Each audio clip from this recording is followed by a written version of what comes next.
Hayo kita belajar bersama lagi teman-teman ya. Ini hasil yang saya dapat kemarin dari belajar di kantor official TikTok langsung yang di Ragunan dengan Mas Eca ya. Jadi kemarin tuh ngebahas lebih kepada bagaimana pentingnya kita membuat konten guys. Wah gue seneng banget ya karena gue nggak suka live.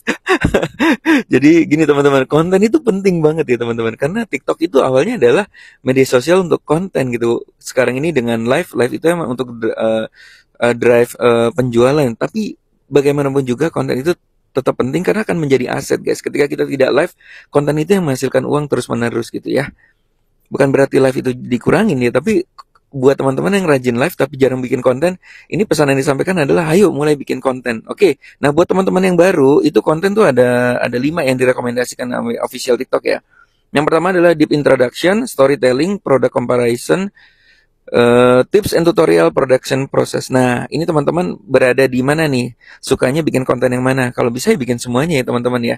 Ini adalah 5 jenis tipe konten ya yang ada di TikTok ya.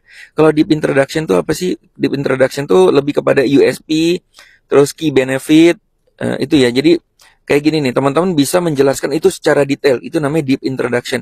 Contoh, misalnya saya lagi pakai mic ini ya kan. Ini mic ini bisa echo. Mic ini bisa jaraknya sampai 30 meter. Mic ini tidak bisa dipakai di handphone ini ya. Dia mic ini khusus untuk handphone ini. Mic ini bisa untuk komputer seri ini. Nah, itu namanya deep introduction. Itu saya sudah bahas di video sebelumnya ya. Bagaimana kita menjadi master terhadap sebuah produk, guys. Jadi kita bisa menjelaskan secara detail keunggulannya apa dibanding produk yang sejenis. Nah, itu namanya deep introduction. Oke? Okay? Nah yang kedua adalah storytelling nih. Storytelling yang paling gue suka ya. Itu kayak day in my life lah guys. Jadi misalnya kita lagi jalan-jalan makan bakso, tiba-tiba kita ngeluarin sambal. Halo guys, aku biasanya pakai sambal ini nih. Makan bakso, makan soto di mana aja. Oh iya, kalau mau punya sambal ini juga ada di Keranjang Kuning ya. Nah atau yang saya sering lakukan ya. Halo guys, aku lagi makan nih, makan nasi goreng di Gajah Mada. Ini suaranya berisik banget ya. Bayangin ya kalau aku lagi bikin konten berisik kayak gini, suara masak, suara mobil lewat. Kalau nggak pakai mikrofon ini suaranya nggak kedengeran loh. Yang mau punya mikrofon seperti saya juga ada di Keranjang Kuning ya guys. Itu bisa dicek tuh harganya berapa tuh sekarang. Saya waktu beli harganya cuma segini nih gitu. Oke. Terus saya produk comparison itu ya ini membandingkan. Yang penting kalau produk comparison tuh yang sering bikin itu kan banyak ya. Kalau kamu pakai mic ini, hasilnya gini. Ini mic ini terlalu mahal guys. Yang murah yang ini malah lebih bagus gitu. Yang penting itu jangan menjelek-jelekan produk lain gitu ya.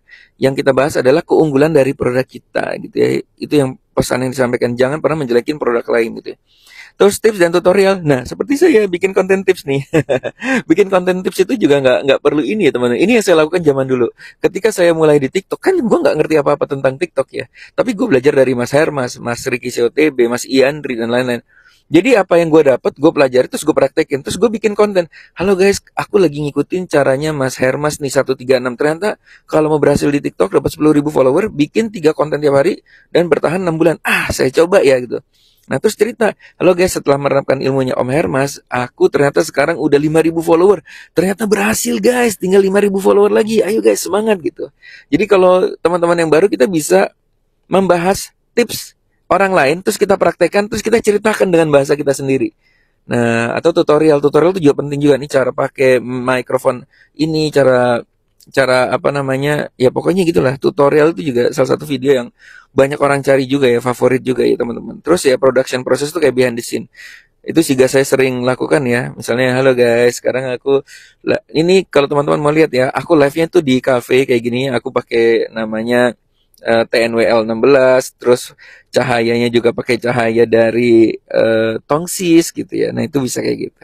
Oke, teman-teman gitu aja, semoga bermanfaat. By the way, jangan lupa follow ya, guys. Itu saya tiap bulan itu dapat undangan seperti ini, mungkin bisa nanti saya share ya, guys. Saya share di sini buat sama-sama belajar ya, teman-teman ya. Jadi kalau teman-teman ada juga ada masukan atau apa, bisa komen di kolom komentar gitu ya, atau ada pengalaman yang sama, atau misalnya mau kasih masukan apa gitu ya, boleh guys, yuk bisa kolom komentar. Tapi jangan lupa follow dulu atau di save dulu ya, supaya bisa ditonton lagi. Oke, good luck guys, yuk mulai bikin ya. Deep introduction, storytelling, product comparison, tips and tutorial, and production process. Semangat guys.